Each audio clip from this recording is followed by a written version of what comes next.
আসসালামু আলাইকুম ও রহমতুল্লাহ। আমরা প্রথমত আজকে আমাদের ছোট্ট বন্ধুদের জন্য একটি শর্ট কম্পোজিশন বা প্যারাগ্রাফ আলোচনা করছি। সেটি হচ্ছে, নামটি হচ্ছে the cow. The cow is a domestic animal. It is gentle in nature. It has four legs, one long tail and two horns. It lives on grass. The cow gives us milk. Milk is an ideal food. Babies live on cow's milk. We should take care of the cow. আমরা এই প্যারাগ্রাফের ওপর কিছু word meaning যোগ করেছি। শব্দার্থগুলো দেখে নিচ্ছি আমরা। Domestic অর্থ হচ্ছে গৃহপালিত, অ্যানিমাল অর্থ হচ্ছে প্রাণী, আর জেন্টল অর্থ হচ্ছে ষাট বা ভদ্র, আর নেচার অর্থ হচ্ছে প্রাকৃতি।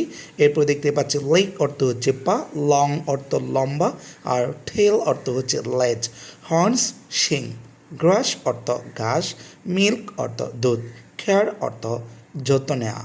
আজকে এখানে শেষ করছি। ভিডিওটি ভালো লাগলে অবশ্যই অন্যের মাঝে শেয়ার করে দেবেন। আসসালামু আলাইকুম ও রহমতুল্লাহ।